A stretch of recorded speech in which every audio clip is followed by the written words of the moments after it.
Hey guys, this is chapter 3 of the book Ungifted. This chapter is called Unexplained, Donovan Curtis, IQ 112. If you remember in the last chapter, we were hearing it from Dr. Schultz's point of view. He's the superintendent of the school district, and he lost Donovan's name when he was supposed to be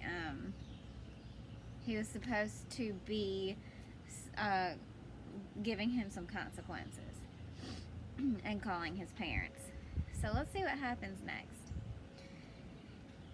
If I didn't die of stress that night, I probably never will. Each time the phone rang, I was convinced it was Schultz calling to rat me out to Mom and Dad. Every knock at the door meant the police were here to arrest the guy who bombed a basketball game with the weight of the world. Whenever my dad's BlackBerry pinged, I was positive that was the news flash. It didn't make for good sleeping. It didn't make for any sleeping. Mom was shocked at the sight of me over the breakfast table. I was studying, I told her with a yawn wide enough to drive a truck through. You look like Wile E. Coyote after the Roadrunner dropped him off a cliff, said my sister Katie. She was 26 and had moved back in with us while her husband was deployed to Afghanistan with the Marines. Thanks, Miss Goodyear, I retorted absently. Katie was 7 months pregnant, possibly with a baby hippo. One more wisecrack about my sumo stomach and I'll sit on you, she threatened. You think this is a vacation for me? Not for you, for Brad, I returned. He's got an 11,000-mile buffer zone from all this sweetness and light. I regretted it the instant the words passed my lips. Normally, the two of us could go back and forth insulting each other for hours, but Katie lapsed into a melancholy silence, a far-off expression in her eyes. It wasn't hard to figure out the cause of her reverie. The father of her unborn child was on the opposite side of the world in a war zone, and even though First Lieutenant H. Bradley Patterson spent most of his time inside the armored shell of a tank, it had to be on her mind that her husband was in a risky line of work. Mom came over and placed her hands reassuringly on Katie's shoulders. Brad's surrounded by the best trained people with the best equipment money can buy. But her daughter's mind turned out to be elsewhere. Beatrice is coming. Beatrice? Mom echoed. You mean Brad's dog? I thought she was staying with your mother-in-law. She was, Katie explained miserably. But Fanny called me this morning. She said she can't cope, and she's coming this afternoon to drop off Beatrice. We're getting a dog? I asked, mildly interested. That mutt hates me, Katie moaned. That's the first reason she was supposed to go to Fanny in the first place. Beatrice will never forgive me for taking her place in Brad's life. For all I know, she blames me for getting him shipped out, like I made deployment decisions for the Marine Corps. She's your dog too, Katie, Mom lectured, and we'd be delighted to take care of her while Brad's serving his country. Right, Donnie? I'm not touching the poop scoop, I said firmly. My mind was on Schultz, not dogs, that morning.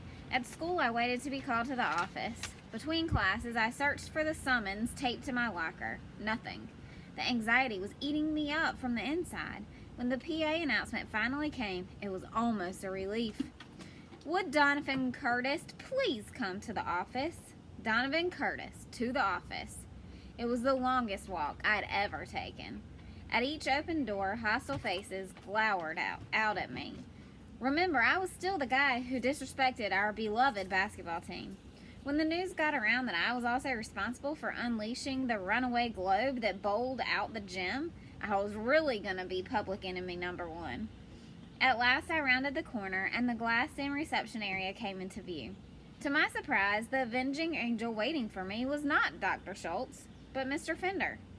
When you serve a detention with me, Mr. Curtis, you serve it to the end, and you don't leave until I tell you it's time.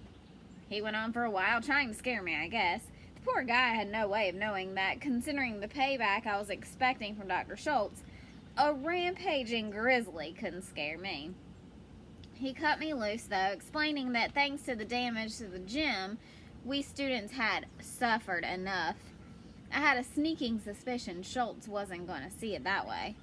I couldn't say how much anybody had actually suffered, but the disaster at the basketball game was definitely the hot topic at school. When the glass blew out, I thought it was an explosion, like a terrorist attack. Did you see the statue with the top part missing? It looks like my grandfather when his back goes out. I heard the gym floor is permanently messed up. When they catch the guy who did it, they're gonna hang him on a meat hook. Yeah, Nussbaum chimed in. I pity that poor loser. His life isn't worth a used Kleenex. He turned to me. So, Donovan, when do you think you're gonna get busted? Shh! I pulled the Daniels into the boys' room and checked the stalls for possible eavesdroppers. This is no joke. The walls have ears. Dude, Nussbaum was offended. We'd never rat out a friend. Listen, that call was a false alarm. Just Fender for skipping out of detention. I don't understand why Schultz hasn't come after me yet. Maybe he doesn't know who you are, Sanderson suggested. I shook my head. He wrote down my name. I told him where I go to school. He's the superintendent. He's got access to every file and every record there is. Yeah, did you pick the wrong guy to get caught by or what? Nussbaum agreed. The head honcho of the whole district. I'm wondering if it's not as bad as it looked, I mused in a low voice. A little cleanup, a little wood polish. I heard they're going to have to redo the whole gym floor, Sanderson put in. It costs like zillions of dollars. And don't forget the glass doors, Nussbaum added. You're a dead man walking. I totally agreed. So why wasn't it happening? All day long, and the following days too, I squirmed while rumors spread like head lice and the Daniels predicted my downfall. There was no escape from the tension at home, where reports of firefights in Afghanistan dominated CNN. Then, on Wednesday, Katie's mother-in-law dropped off the dog. The times I'd seen Beatrice, she was a rocket-powered hairball, but the cinnamon chow-chow that slunk into our house was listless and mewling. What's wrong with her? Mom asked. She's dying, Fanny declared dramatically and tried to walk out the door. Katie held onto her arm. How do you know? Did she get hit by a car? Is she sick? Her mother-in-law wasn't interested in the details. I can't cope with this at my age. And with that, she was gone. Mom reached down to pat the dog. Beatrice snapped at her hand. She tossed a warning growl over her shoulder at Katie, just in case she might be contemplating a similar move. She's too mean to die, I observed. She can't die, Katie said tragically. Brad loves her. Brad loves you, too, I returned. What does that say about Brad? He'll never forgive me if something happens to her. Well, that's not exactly fair, is it? Mom put in. If anything went wrong, it was on Fanny's watch, not yours. That's her whole modus operandi, Katie argued. The minute she saw the writing on the wall, she dumped the dog on me. And how can we take care of Beatrice if she won't even let us go near her? As if in answer, Beatrice picked herself off the floor, walked over to me, and lay down on my feet. Donovan, my mother exclaimed. What did I do? I didn't do anything. Beatrice likes you, Katie said in an awed whisper. So? So you can look after her, Mom reasoned, like this was a huge honor. I declined. Forget it. Besides, if Brad is such a baby about Beatrice, you have to wonder if he's the right person to be in charge of a $20 million tank. But when Beatrice refused to eat, I had to hand feed her a few lumps of liver-flavored kibble. When it was time to take her out, I was the only one she would allow to put the leash on. When Katie made her a bed in the basement, she wouldn't even go down the stairs. I knew I was going to have a roommate. Just call me Dog Whisperer Donovan, as if I didn't have enough hassles. Dad came home at 6, bringing the mail. There's a letter from the school, Donnie. Is there anything you want to tell us before we open it? By that time, my tongue was stuck to the roof of my mouth, so I just shook my head and waited for the axe to fall. Who knew how much trouble I was in? Suspended? Probably. Expelled? Not out of the question, especially since Schultz thought I'd done it on purpose. Well, I had done it on purpose, the hitting the statue part anyway. While Dad read, I monitored the telltale vein in the top left corner of his forehead. It bulged a little, but not nearly as much as it had during the aftermath of the toupee liftoff. That had to be considered an encouraging sign. At last, he handed me the letter. You have an exclamation for this? Where would I even start? My eyes fell on the page. To the parents of Donovan Curtis, the time has come to recognize your child's hard work and commitment to excellence as a student in the Hardcastle Independent School District. This letter is to inform you that Donovan has been selected to attend the Academy for Scholastic Distinction, ASD. a special program geared toward gifted and talented students, tailored to their exceptional abilities and extraordinary potential for academic achievement. It said a lot more, about school transfer paperwork and registration forms and which bus route would take me to my new placement in the academy. I barely saw any of it. My eyes couldn't get past the words like excellence, distinction, gifted, and especially Donovan Curtis.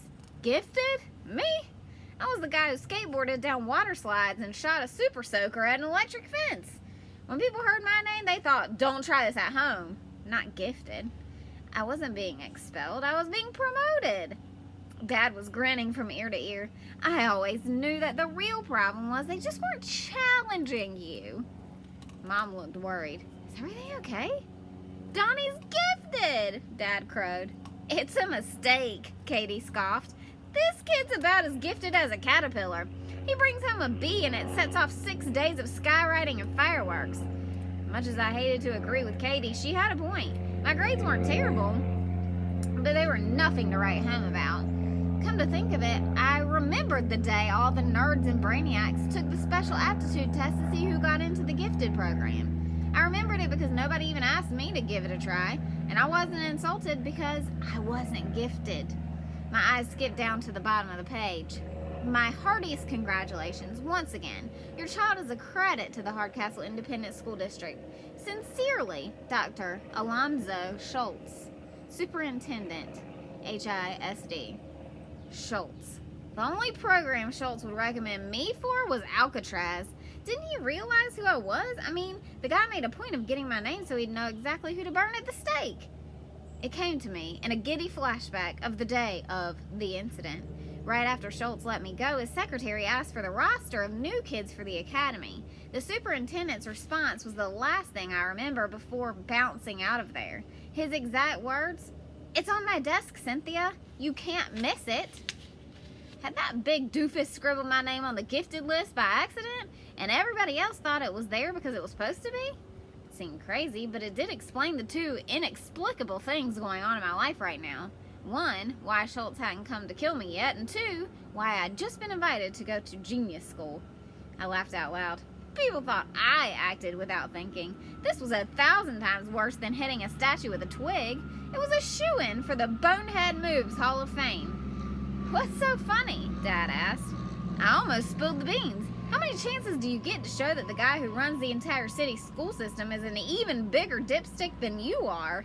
Besides, it's not like my parents weren't going to find out eventually. Sooner or later, Schultz would realize his mistake and... or would he? The only district officials who saw me that day were Schultz and his secretary, and neither of them had ever met me before. They worked in the administration building, not Hardcastle Middle School.